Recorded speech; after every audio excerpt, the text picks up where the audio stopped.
Montmagny célèbre ses bénévoles pour une semaine d'honneur et de festivités. Une alliance régionale pour protéger notre biodiversité contre les espèces envahissantes. Partageons la route, une vaste opération pour sauver des vies.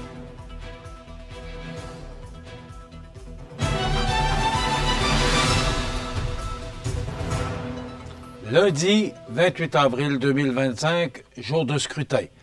Bonjour mesdames et messieurs et bienvenue à votre bulletin d'information sur le réseau de télévision CMA TV. La ville de Montmagny s'apprête à souligner avec éclat l'apport inestimable de ses bénévoles lors de la semaine de l'action bénévole qui se tient jusqu'au samedi 3 mai prochain.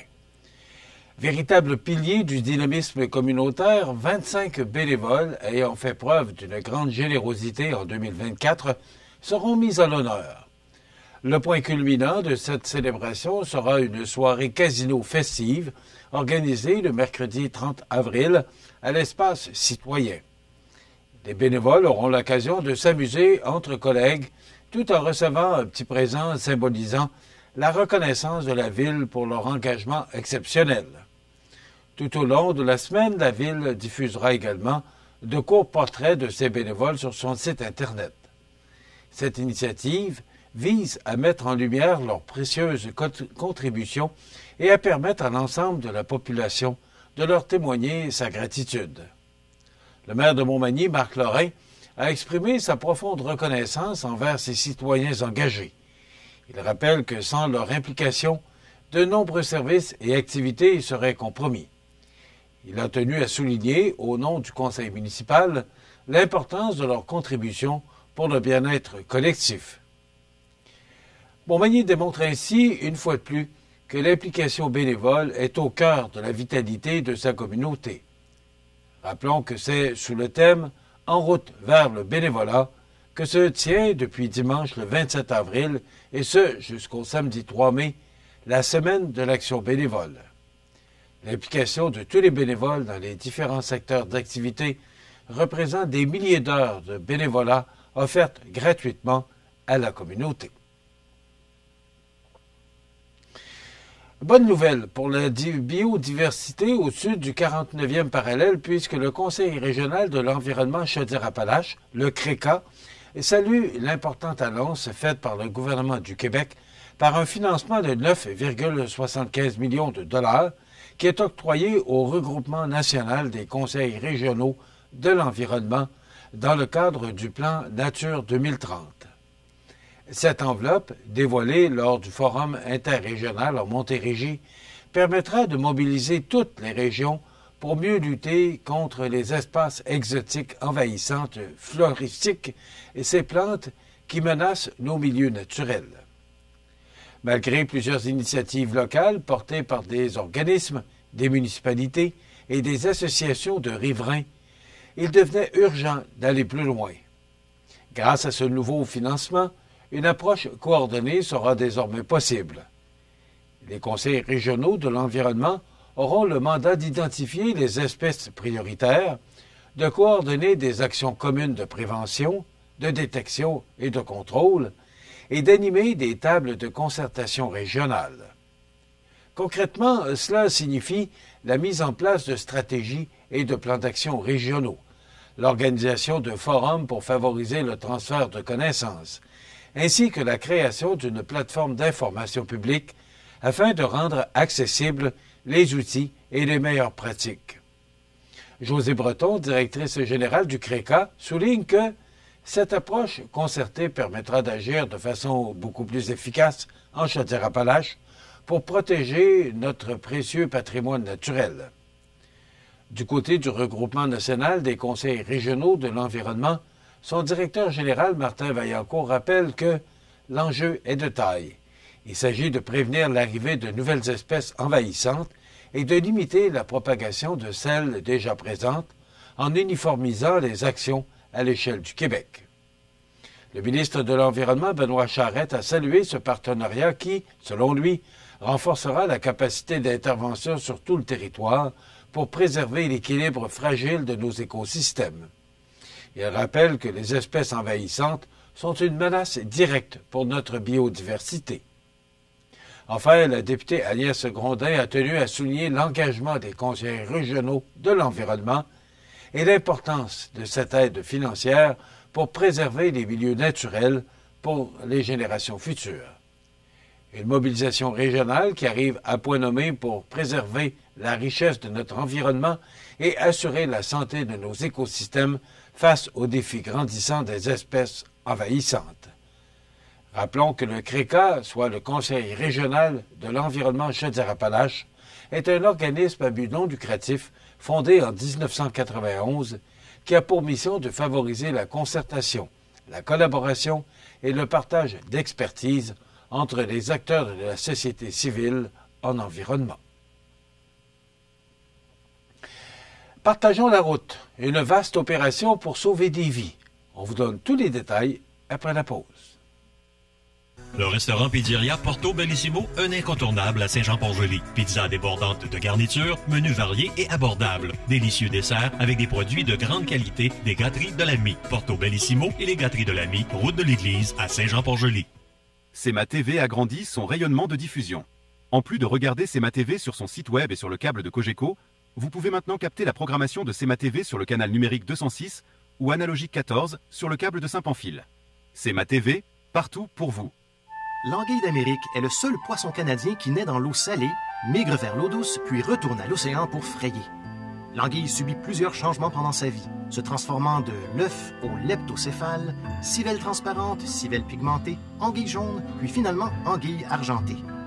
Autrefois abondante, certaines populations ont été réduites de 99 %. Des mesures de conservation ont assuré la protection et le rétablissement de l'anguille d'Amérique.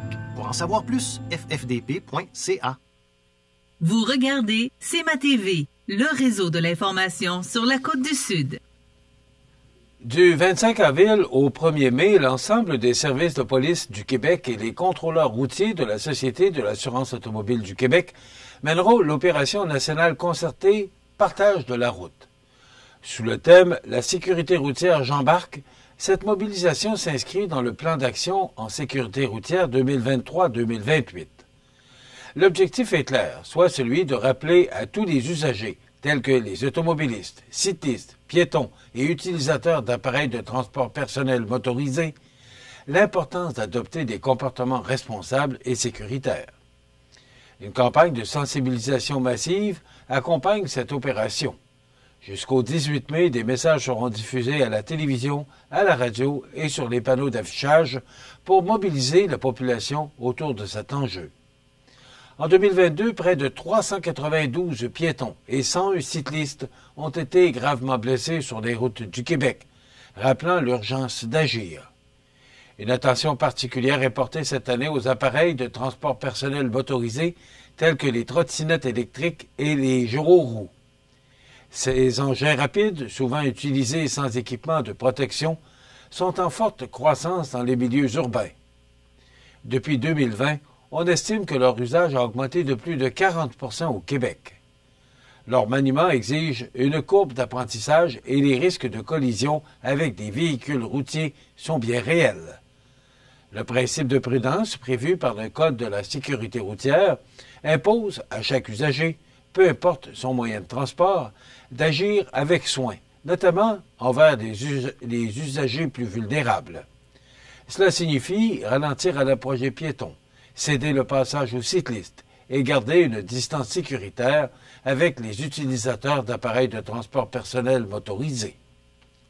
Les zones scolaires et le transport d'élèves seront également sous haute surveillance. Selon la Société d'assurance automobile du Québec, près de 500 accidents impliquant des écoliers surviennent chaque année aux abords des écoles au Québec. Cette opération rappelle que nous sommes tous, à un moment ou à un autre, piétons, cyclistes, utilisateurs d'appareils de transport personnel motorisés ou automobilistes.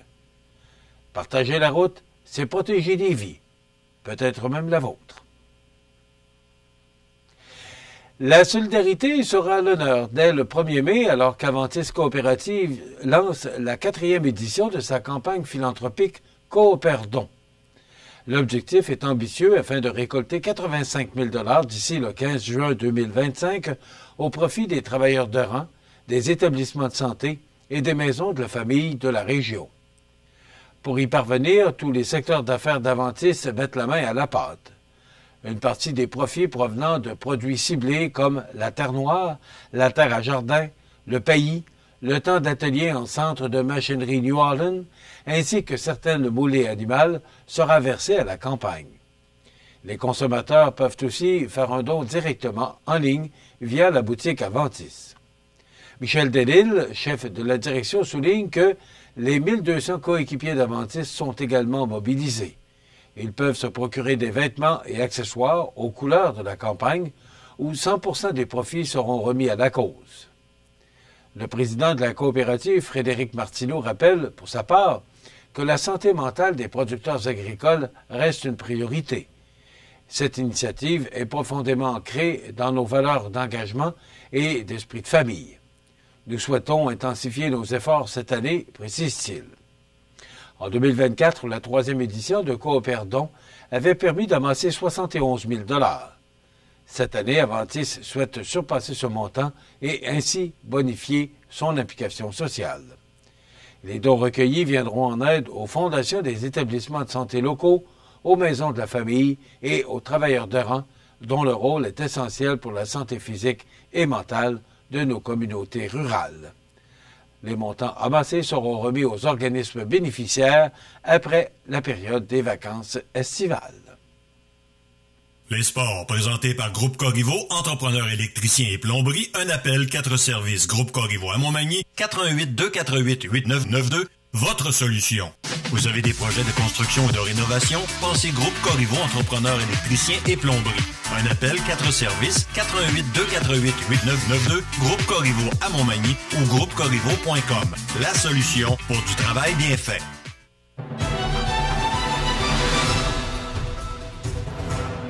Au sport, c'est une page marquante qui se tourne chez l'Everest de la Côte-du-Sud.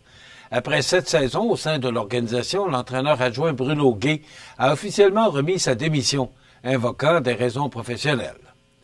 Présent depuis la toute première saison de l'Everest en 2018-2019, Bruno Guay a été un pilier dans l'évolution de l'équipe, accompagnant les joueurs avec passion et dévouement. Il avait commencé comme adjoint à l'entraîneur-chef Simon Olivier, avant de brièvement prendre les rênes comme entraîneur-chef intérimaire lors de la saison 21-22, à la suite du départ prématuré de Steve Quentin.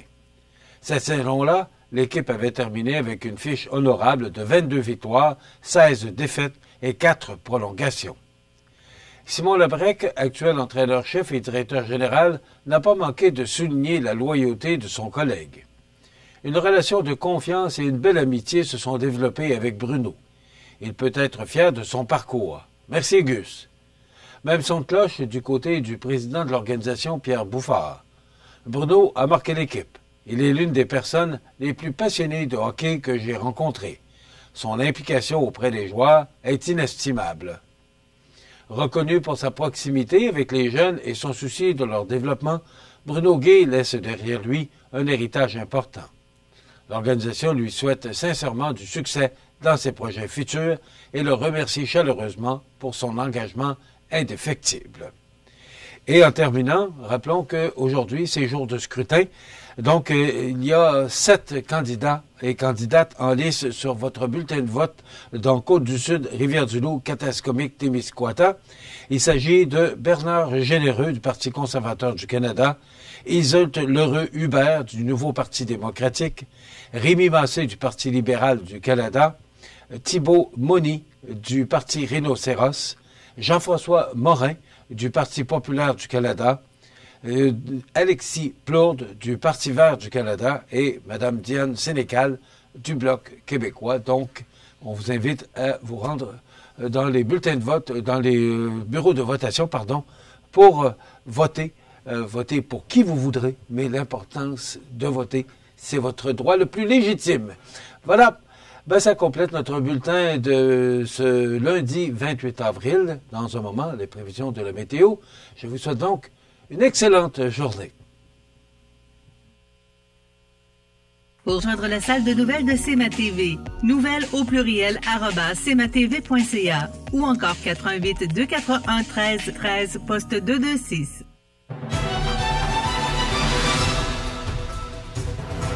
Quelle fin de semaine Mossad, grise, pluvieuse. On parle qu'on aurait pu recevoir, je le dis au conditionnel, là, tout près de 100 mm de pluie en 2 jours. Principalement samedi, mais hier, je trouve qu'il a passablement plu. Mais voilà, je ne sais pas si vous avez remarqué, mais les gazons commencent à être verts, ben, on espère. Hein. Aujourd'hui, ben, vous n'avez pas de raison de ne pas aller voter parce que vraiment une belle journée, qu'on dirait même chaude, mais on verra, on pourra en reparler en détail demain. Mais une belle journée là, pour vous rendre dans les bureaux de votation. Si on regarde l'image de satellite, là, elle parle d'elle-même, mais il y a un système là, qui va nous attendre peut-être en fin d'après-midi. On va en parler plus en détail, mais vous voyez, pour l'instant, Jean, l'image radar, là, si on regarde l'image radar, ben, pas de précipitation aujourd'hui. Donc, ça se résume ainsi en ce 28 avril.